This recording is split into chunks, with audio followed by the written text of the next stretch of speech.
सिद्धतेचे प्रत्यक्ष आणि अप्रत्यक्ष असे दोन प्रकार आहेत. आता आपण अप्रत्यक्ष सिद्धतेचं एक उदाहरण पाहूया.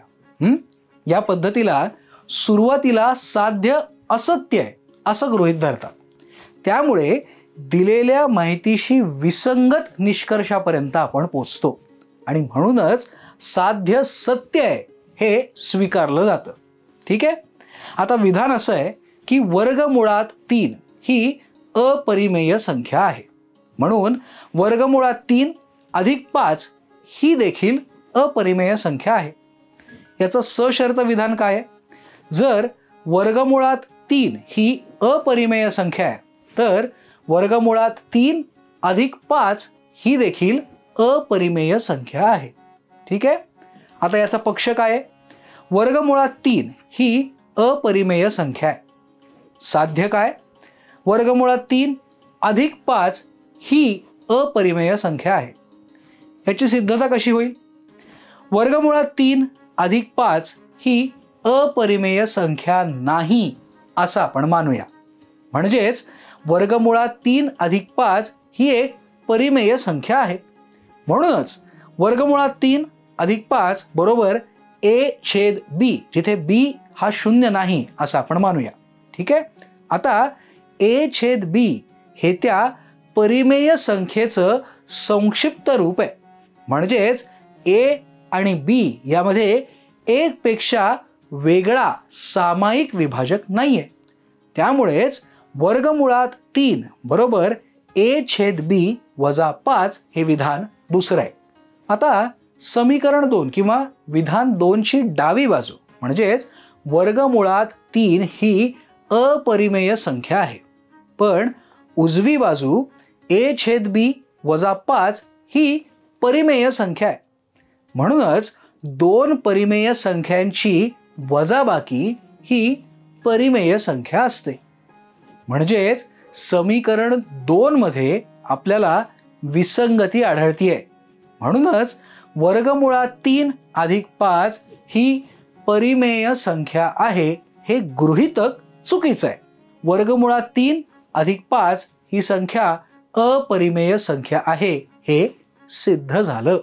आता आपण आणखीन एक उदाहरण अभ्यासूया. आता ही आकृती पहा, मी काढतोय ती.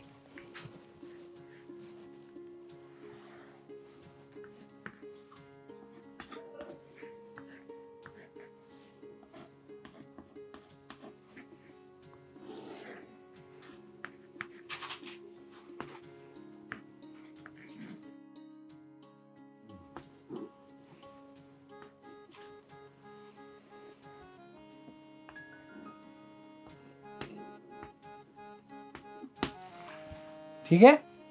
आता या आकृतीमध्ये तुम्हाला लक्षात येईल की रेषा LM आणि रेषा PR एकमेकींना O या बिंदूमध्ये छेदतात आणि कोन LOR हा 115 अंश इतका आहे. तर आता आकृतीमधल्या उरलेल्या सगळ्या कोनांची मापं आपल्याला काढायची.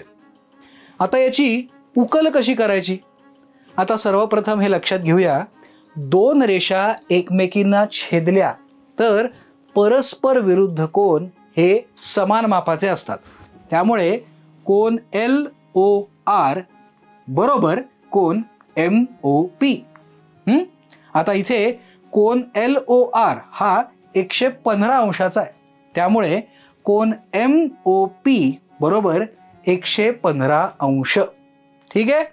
हां, आता कोन LOR अधिक कोन MOR बरोबर 180 अंश, कारण ते रेषीय जोडीतले कोन आहेत. बरोबर आहे. त्यामुळे 115 अधिक कोन MOR बरोबर 180 अंश.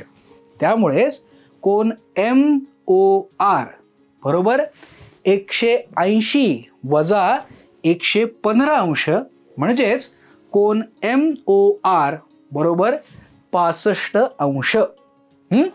आता कोन MOR हा कोन LOP शी एकरूप आहे.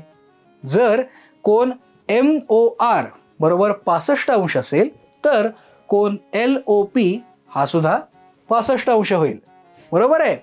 त्यामुळेच आता दिलेल्या आकृतीमध्ये कोन MOR बरोबर 65 अंश, कोन LOP बरोबरही 65 अंश आणि कोन MOP बरोबर 115 अंश.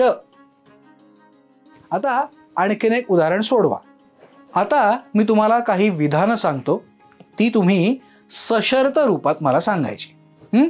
पहिलं विधान, समांतरभुज चौकोनाच्या सम्मुख बाजू एकरूप असतात.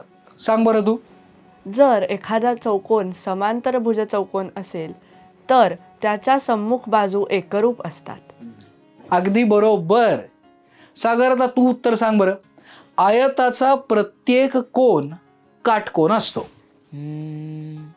हां, जर एखादा चौकोन आयत असेल तर त्याचा प्रत्येक कोन काटकोन असतो. शाबास सागर, अगदी बरोबर उत्तर दिलंयस तू. आता मी तुम्हाला जी विधानं सांगतोय त्याचे व्यत्यास मला सांगा. व्यत्यास हा सत्य की असत्य तेही सांगायचं आहे बरं का. हां सागर, तू सांग मला आता आधी. जर दोन रेषा आणि त्यांची छेदिका यांच्यामुळे होणाऱ्या व्युत्क्रम कोनांची एक जोडी समान असेल तर त्या रेषा समांतर असतात. सांग बरं. हां, मूळ सशर्त विधान हे सत्य विधान आहे. जर दोन रेषा समांतर असतील तर त्यांना एका छेदिकेने छेदल्यावर होणाऱ्या व्युत्क्रम कोनांच्या जोडीतील कोनांची मापे समान असतात. हे विधान सत्य आहे. वा, अगदी बरोबर उत्तर सांगितलंस. आता तू मला सांग, समद्विभुज त्रिकोणातील पायालगतचे कोन हे एकरूप असतात. जर एखादा त्रिकोण समद्विभुज त्रिकोण असेल तर त्या त्रिकोणातील पायालगतचे कोन एकरूप असतात. हे विधान सत्य आहे. जर एखाद्या त्रिकोणातील पायालगतचे कोन एकरूप असतील तर तो त्रिकोण समद्विभुज त्रिकोण असतो. हा व्यत्यासही सत्य आहे. अगदी बरोबर. अशाच प्रकारच्या प्रश्नांचा आता तुम्हाला सराव करायचा आहे. लक्षात आलं ना व्यवस्थित? हो. आपण काय शिकलो? अप्रत्यक्ष सिद्धता. सिद्धतेच्या या पद्धतीत सुरुवातीला साध्य असत्य आहे असं गृहीत धरतात. त्यामुळे दिलेल्या माहितीशी विसंगत निष्कर्षापर्यंत आपण पोचतो. म्हणून सत्य साध्य आहे हे स्वीकारलं जातं.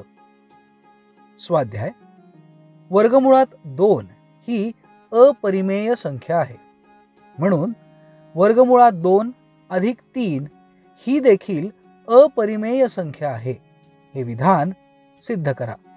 वर्गमुळात 5 ही अपरिमेय संख्या आहे. हे विधान सिद्ध करा.